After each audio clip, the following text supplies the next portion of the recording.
Assalamualaikum warahmatullahi wabarakatuh. Perkenalkan, nama saya Mela Apriana Dewi dari Prodi STR Keperawatan kelas 1B. NIM P01720322080. Di sini saya ingin menjelaskan kisah Florence Nightingale. Florence Nightingale muncul pada abad ke-18. Florence Nightingale lahir pada tanggal 12 Mei 1820 di Florence, Italia. Florence terlahir dari keluarga kaya dan terpandang. Ia anak terakhir dari 2 bersaudara. Ayahnya bernama William Edward Nightingale dan ibunya bernama Frances Nightingale. Keinginan Florence menjadi perawat dimulai dari ia berlibur di Jerman pada tahun 1840-an. Pada saat itu, ia bertemu biarawati Nutheran yang saat itu bertugas di rumah sakit pendeta. Setelah itu, Florence memutuskan ingin menjadi seorang perawat.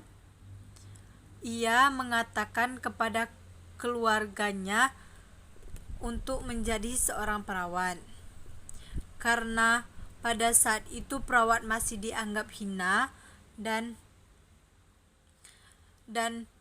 rumah sakit masih dianggap tempat yang kotor. Setelah ia kehabisan akal, akhirnya ia diizinkan belajar ilmu keperawatan di Jerman. Karir Florence dimulai di Prancis. Ia pernah mengabdi di Institute of the Care of Sick Gentlewomen di London. Pada tahun 1853 di Inggris terjadi perang Crimea. Florence pun memutuskan untuk menulis surat kepada Menteri Penerangan Sydney untuk mengajukan diri sebagai relawan medis pada perang Crimea. Setelah perang Crimea, Florence pun menemukan fakta bahwa korban jiwa bukan disebabkan peluru tembakan, melainkan kurangnya kebersihan lingkungan atau kotor yang menyebabkan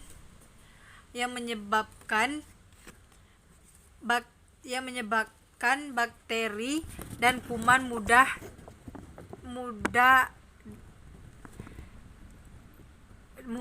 dimasuki tubuh. Florence melakukan perubahan proses sistem rumah sakit mulai dari tidak memilih pasien dari ras, suku, dan keyakinannya. Pada tahun 1860, Florence membuat sekolah keperawatan Nightingale di London. Berkat jasanya di dunia keperawatan, Florence mendapatkan penghargaan The Order of Merit sebelum meninggal dunia pada tanggal 13 Agustus 1910 di London, Batteria Raya. Perempuan hebat pelopor ilmu keperawatan modern, Florence Nightingale.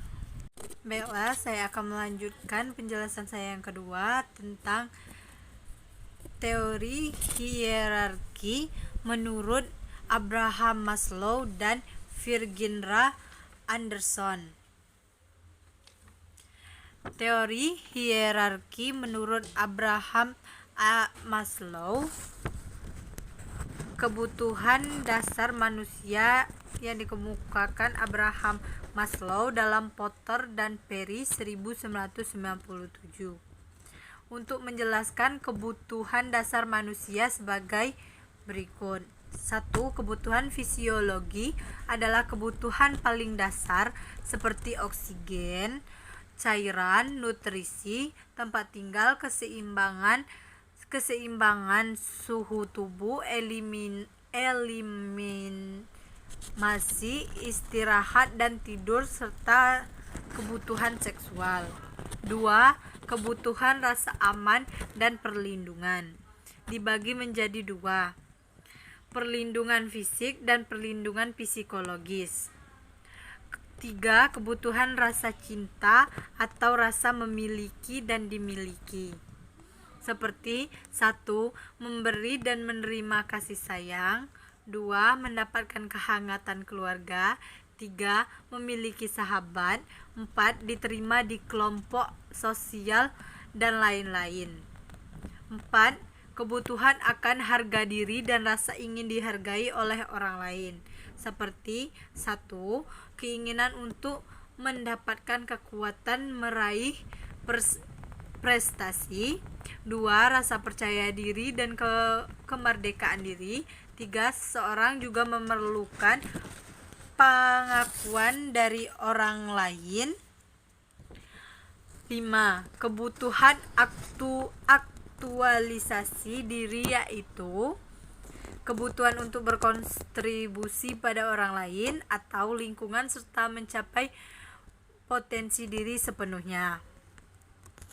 Kebutuhan dasar manusia menurut Virginia Henderson ada 4 komponen, yaitu 1. Perawat yang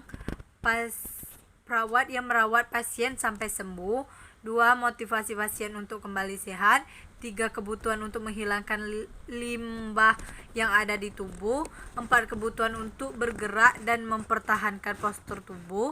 5. Kebutuhan untuk tidur dan istirahat. 6.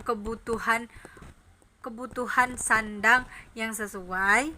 7. Kebutuhan mempertahankan suhu tubuh normal dengan menyesuaikan pakaian dan ruangan atau lingkungan. 8.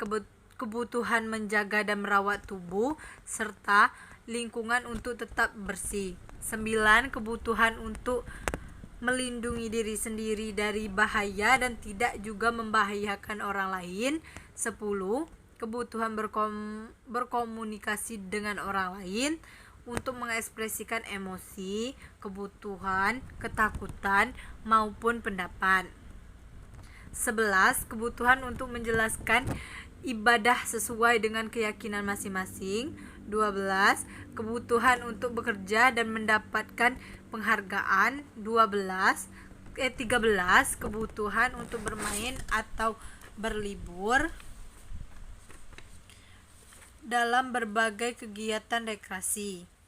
14. Kebutuhan untuk mempelajari, menemukan maupun mendapatkan informasi yang berhubungan dengan perkembangan dan kesehatan yang baik serta dapat menggunakan fasilitas kesehatan yang ada. 14.